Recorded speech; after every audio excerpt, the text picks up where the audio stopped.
Saudações, meninada! Bom dia, boa tarde, boa noite, tudo bem aí com vocês? Nossa aula hoje, o capítulo 10, e aí o nosso tema hoje é a análise sociológica da religião. Pensando sempre, né, que religião é algo universal. Nós temos diversas experiências religiosas. A gente vai dar uma olhada, inclusive, nessas religiões pelo mundo, né? Você tem religiões que já foram maiores, depois ficaram menores, religiões que eram pequenas, se tornaram maiores, religiões que se dividiram e que tem várias correntes dentro de uma e da outra. Na tela de abertura aqui, a gente apresenta algumas experiências, né? Algumas práticas religiosas. Aí você vai percebendo, tem um judeu, pessoal da Umbanda, indígena, você tem hindu, tem cristão, tem islâmico, aí você tem uma galera aí sendo apresentada. Ok. Quando a gente pensa em religião, é sempre bom ter algumas coisas claras. Religião é algo experimentado pela humanidade desde seus primórdios. Claro, não do mesmo jeito que nós temos hoje, mas de alguma forma, essa experiência espiritual, mística, em torno de um mundo que era incompreendido, né? Você tinha um mundo profundamente incompreendido, ela estava rolando, ela estava acontecendo. As grandes religiões que nós temos hoje, elas demoraram muito tempo, né, para se tornar o que elas são. Então a gente vai olhando com cuidado, ver a opinião de cada um dos pensadores da sociologia sobre religião e ter uma percepção, né, de como é que ela historicamente aparece para a humanidade. Muito bem. Quando a gente pensa em sociologia e religião, nós queremos o quê? Né? Utilizar a sociologia não para explicar necessariamente a essência da espiritualidade, mas entender a religião conectada à sociedade. Olha lá, está buscando compreender a estrutura social e o papel social. Então, como é que cada religião, como é que cada igreja se estrutura e qual é o papel que ela ocupa em cada sociedade. A gente não está necessariamente se aprofundando na questão espiritual. Compreender a multiplicidade de formas dos fenômenos religiosos.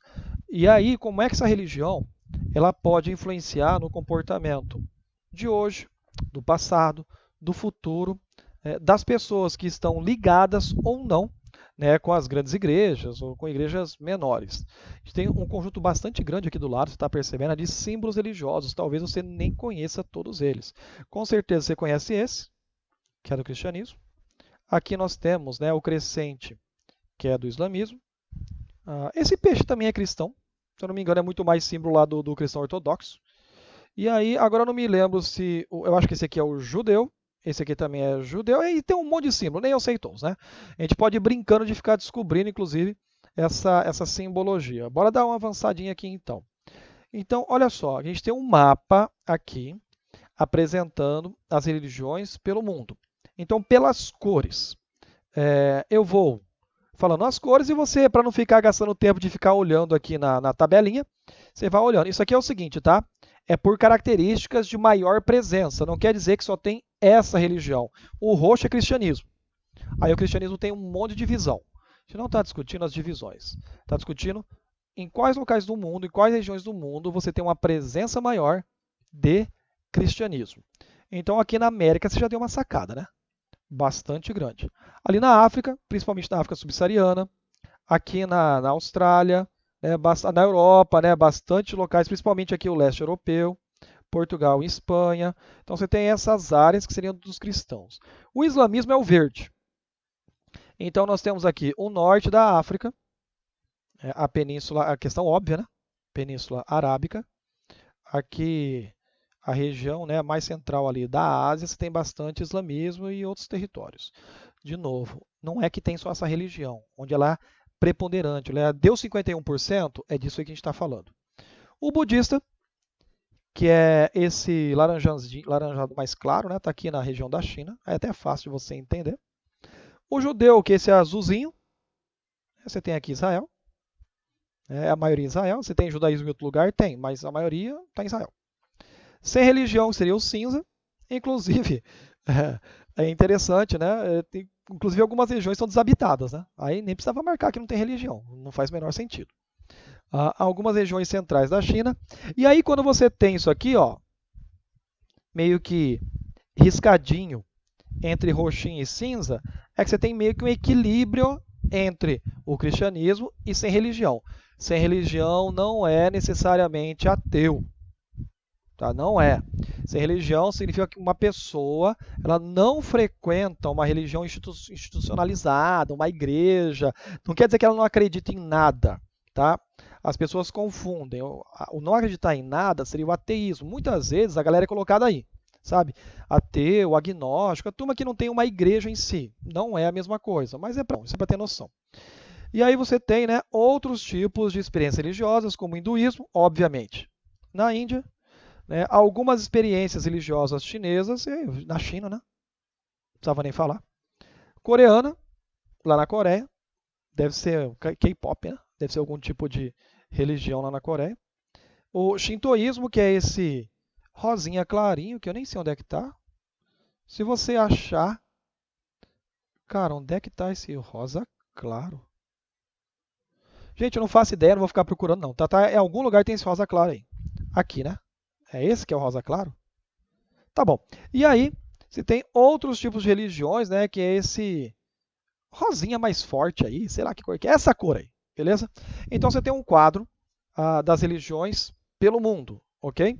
E aqui, a gente também tem esse quadro que vai dando destaque, né, das maiores religiões presentes. O cristianismo, azulzinho, islamismo, esse meio que vermelho. O hinduísmo, azul mais escuro. O budismo, o laranjadinho. As religiões de origem chinesa, né? Um verdinho claro.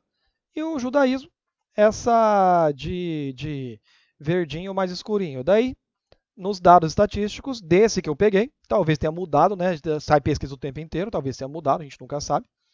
33% do mundo seria da religião das pessoas que possuem religião, não é o mundo inteiro. O dado não é sobre o mundo inteiro. O dado é das pessoas que confessam algum tipo de religião. 33% cristão, 21% islâmico, 14% hindu, né? Você vê o tamanho da população da Índia, está quase todo mundo só lá. 6% budista, 6% religiões chinesas e 0,22% seria do judaísmo. Aqui do outro lado, você tem algumas imagens com símbolos de outras religiões, né? O hinduísmo, o cristianismo, o Bahá'í, o budismo, o islamismo, taoísmo, judaísmo, sinqueísmo, jainismo, confucionismo, shintoísmo e espiritualidades nativas. Nossa, professor, tem religião pra caramba. Então, assim, é meio que desistir de colocar todas na aula. A gente coloca as maiores, obviamente, e uma ou outra para você ter mais ou menos noção da simbologia, né? Existem várias, né? Uma diversidade muito grande de religiões pelo planeta, né? Numericamente, inclusive, é até difícil às vezes de contar, porque tem religião que surge quase o tempo inteiro. Quase o tempo inteiro. Vamos indo então? O que Durkheim pensa sobre a religião? Então, a gente vai agora para pontualmente como cada um desses pensadores enxerga a religião. Alguns vão ter uma visão mais construtiva, outros não. Outros vão ter uma visão mais positiva, outros vão ter uma visão mais crítica. Lembrando sempre que é a visão do pensador, do autor sobre a religião. É disso que a gente está falando. De como é que esses sociólogos enxergam a religião. Aqui o Durkheim. O Durkheim estuda a religião com base no funcionalismo. Então a ideia dele é como é que a religião pode colaborar dentro da sua estrutura, dentro da sua organização, ajudando a sociedade a funcionar. Lembrar que Durkheim é sempre um funcionalista, é isso que ele está vendo. O que causa coesão, o que contribui para que uma sociedade não entre em guerra, não entre em conflito. Então ele está olhando a religião baseada nessa estrutura de funcionalismo. Né? Para ele, segundo seus estudos, a religião é fonte de valores morais.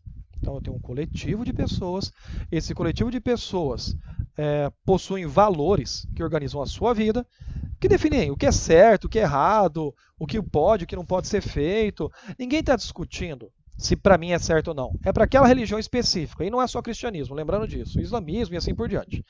Então ele olha para aquilo e fala, bom, a religião define um monte de valor moral.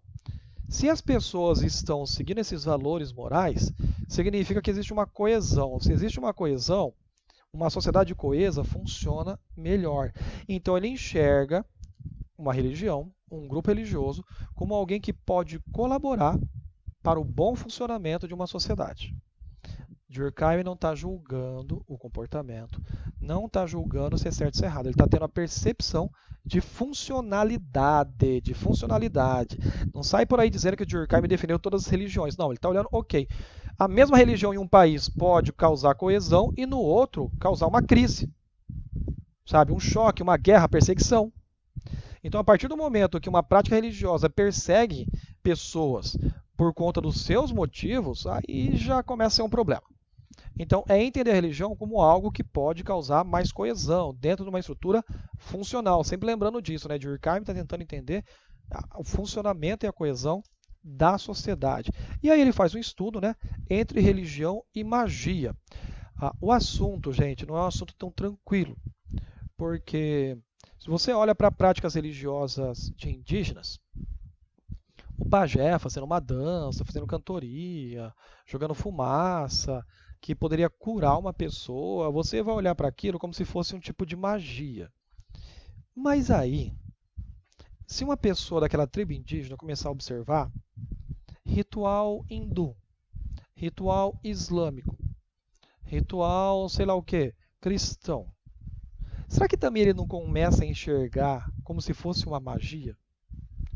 É bom tomar esses cuidados porque é sempre importante respeitar a religião do outro, não ser preconceituoso. Não ter esse comportamento de preconceito, xenofobia. Porque para o outro que nunca experimentou a minha religião é estranha. Então eu respeito.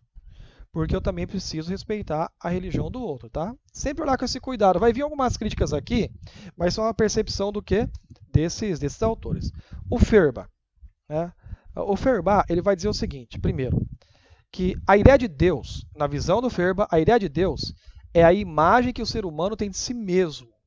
O que ele acredita? Né? O que esse cara acredita? Ele acredita que o ser humano, seja ele europeu, seja ele africano, construiu uma imagem divina baseada em si mesmo.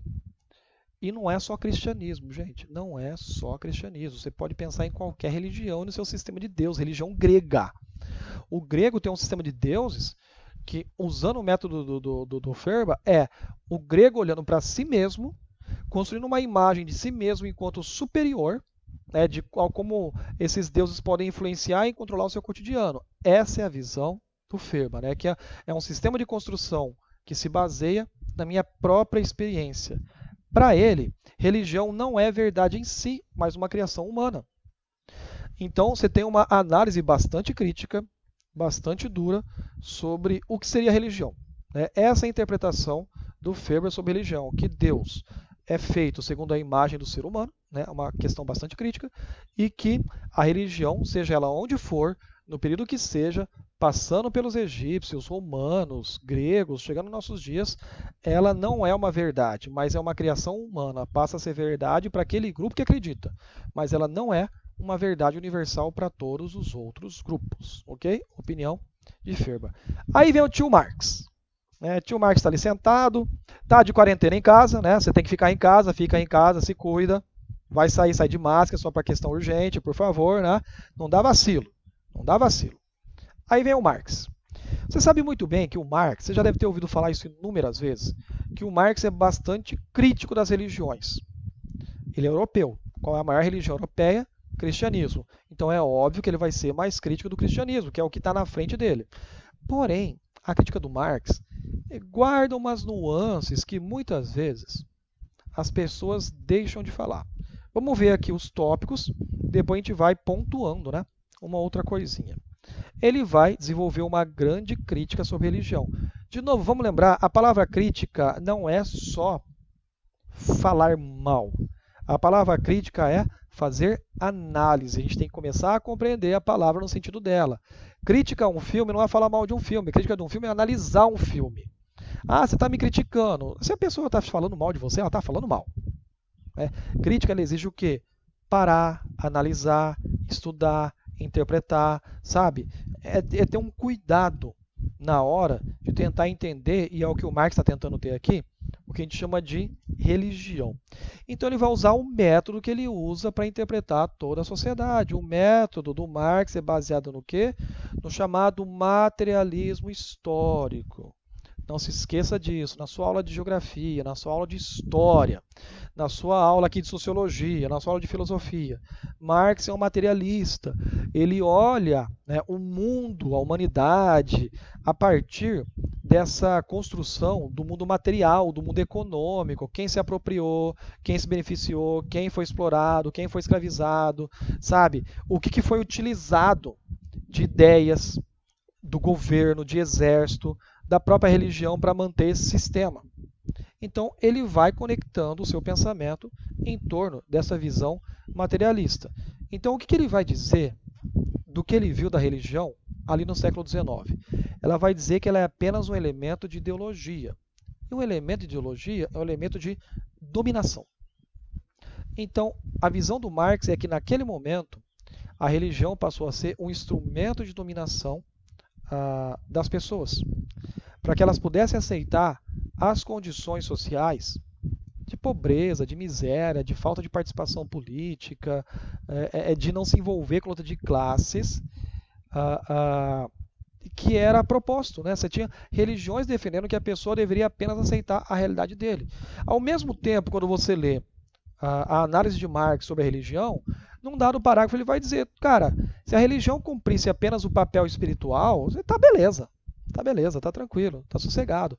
O problema é quando ela serve de instrumento de domínio, e aí que vem a crítica, porque ela sai do campo da espiritualidade e entra no campo de submeter, de dominar as pessoas em uma sociedade. E por isso ele passa a criticar com bastante força a religião. Tá? Depois, se vocês quiserem, eu até passo o texto inteiro para você dar uma lidinha e não ficar só aqui pelo professor falando. Né? E ele vai, obviamente, afirmar o quê? Que toda religião é fruto, né, das classes sociais opressoras. Por que ele fala isso, gente? Porque é perceptível. Quando um grupo social domina um país, ele domina também o sistema religioso. E utiliza o sistema religioso para silenciar as pessoas. Napoleão fez isso. Napoleão chega ao poder e vai utilizar o cristianismo para dominar as pessoas na França. Hitler fez isso, Mussolini fez isso. Aqui do nosso lado do Ocidente, praticamente todas as ditaduras utilizaram algum tipo de denominação do cristianismo. Lá do lado oriental também tem, mas a gente está falando do que a gente conhece, né? Usaram algum tipo de parte do cristianismo, evangélico ou não, para dominar a sociedade. Então é óbvio que o Marx olha para isso e vai fazer o quê? Vai fazer crítica, porque é o que ele está enxergando. Se repete na França, repete na Alemanha, repete na Itália, repete na Grã-Bretanha. Amigo, só serve para dominação. Só serve para dominação. É a experiência que ele possui. Lembrando sempre isso: o cara que escreve, escreve numa realidade. Se a realidade mudou, a gente toma cuidado na hora da análise. Só isso. E aí, essa religião, aí não é nem crítica, né, é uma percepção, né? Ela trabalha no campo da mística, né? Ela vai mistificar o indivíduo, né? Fazendo o indivíduo acreditar, vez ou outra, nesse ambiente mais místico da sociedade. E óbvio, aquilo que a gente já havia falado, né? A religião, na visão do Marx, acaba sendo mais um elemento de alienação e domínio da sociedade sobre o indivíduo. E o Weber? Como é que o Weber vê a religião? Vocês sabem muito bem que o Weber estudou bastante a religião, não pela religião.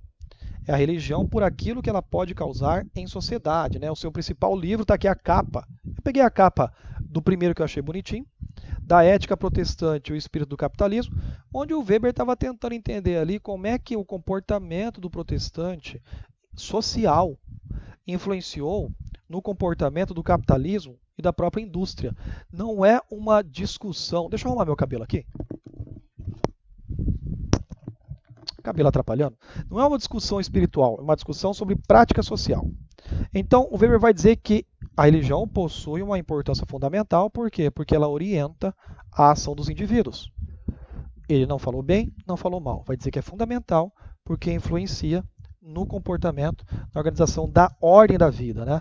Ela é causadora de condutas particulares. Eu, enquanto indivíduo, muitas vezes, as ações que eu tomo, elas são tomadas a partir de influências religiosas. Você frequenta uma igreja? Sabe? Uma igreja cristã, não cristã, islâmica, não. Quantas decisões que você tomou em vida, você mesmo, Você mesmo, não teu pai e tua mãe, você mesmo. Quantas decisões que você tomou em vida, tomou por conta de influência da igreja que você participa. Então né, ela vai influenciar as minhas condutas particulares, ela pode influenciar muito das minhas condutas particulares. E ele busca compreender o impacto da religião no comportamento econômico, que é o principal trabalho da chamada ética protestante, onde ele tenta entender como é que essa visão social do protestante sobre trabalho, sobre lucro, sobre sociedade, acabou se tornando a própria ética do capitalismo. Então, cuidado, toda vez que você fala de Weber e fala de religião, ele não está falando sobre espiritualidade, ele está falando sobre como a religião, né, vai ao encontro da vida das pessoas e influencia em sociedade. Cuidado com isso. Que tem uma mania de ficar, ai, porque Weber. Não, cara, é questão social. Muito bem. E era legal dar uma percepção em algumas visões apontadas pelo próprio Weber sobre a religião. No Oriente, aqui do lado de cá, aqui está na minha esquerda, sei lá que lado que está para você, as religiões são mais místicas, né? Tem uma questão de crença de sobrenatural, de energias vinculada à natureza. Isso é bastante presente nas religiões orientais. Aqui nas religiões ocidentais, ela é mais ascética, né? Mais assim, em torno do ascetismo. Adaptar o mundo segundo os seus princípios, né? Construir um mundo ideal, né? Um mundo ao ser alcançado, uma meta espiritual. O paraíso, por exemplo, é uma meta, né? É uma idealização. E aí tem uma prática comum aqui no Ocidente, que é tentar materializar figuras religiosas. Eu poderia ter colocado até mais, gente, mas eu peguei a primeirinha aqui, tá bom? Olha quantas imagens de Jesus. Repara aquelas que tem um rosto. Tem vários rostos de Jesus. Inclusive, em alguns lugares tem um Jesus loiro de olho claro que provavelmente Jesus tendo vivido, né, ali pela região da Península Arábica, bem difícil o cara ser loiro de olho claro, né? E aí você tem a Europa adaptando, né? Tanto que é bastante comum. Se você for para o mundo asiático, tem um Jesus mais asiático, for para o mundo africano, um Jesus mais africano, adaptado ali àquela realidade, né? Essa é uma prática comum no Ocidente. No Oriente não, porque é mais místico, preciso ficar fazendo essas adaptações. Beleza? Nós vamos sofrer um processo de afastamento das religiões, principalmente marcado, olha isso aqui, pelo iluminismo, né, pelo crescimento das ideias iluministas e, por consequência, da Revolução Industrial. Porque a razão ela ganha espaço em sociedade e se torna um instrumento para alterar a nossa realidade. Então a gente vai meio que se distanciando. Não é abandonar, não é deixar de ir da igreja, não é deixar de acreditar. É que a razão em si se torna o principal instrumento de decisão, o principal instrumento de orientação da nossa vida, daquilo que nós estamos decidindo, a razão instrumental. O mundo é somente dos fenômenos naturais visíveis, que é chamada de racionalidade crítica. Esse processo, né, de novo, século XVIII, século XIX, e aí ganha o século XX. De novo, nenhum autor aqui está dizendo que foi abandonada a religião, mas que muitos grupos religiosos passaram a tomar decisões, né, segundo a sua racionalidade, e várias delas nem têm ligação direito com o pensamento religioso, né? Um desencantamento com a religião. Ok? Aqui no finalzinho você tem um quadro de comparação do método de Marx, Durkheim e Weber, embaixo, sobre a religião. Né? Para Marx, é o materialismo histórico com a atenção à produção, e a religião pode ser um aspecto alienante no conflito de classes. O Durkheim, a abordagem funcionalista dos fatos sociais, que ele vai falar sobre a religião, desempenha um papel na coesão social, sendo expressão da sociedade. O Weber, na sociologia compreensiva da ação social, vai dizer que a religião pode influenciar fortemente a ação dos indivíduos. Tarefinha para vocês, na página 210. Gente, é sempre o mínimo, tá? Atividade 1 e 2. É pouca coisa, sabe? Faz ali o 4, 5, 6 e 7. A tarefa mínima é essa. Não adianta nada você gastar esse tempo aqui comigo, que foi mais ou menos de uns 26 minutos, e não depois ficar fazendo os teus exercícios para tirar tuas dúvidas, beleza? Faz exercício aí, procura a gente lá nas salas virtuais para tirar tuas dúvidas. Obrigado, né? Um grande abraço e tchau, tchau.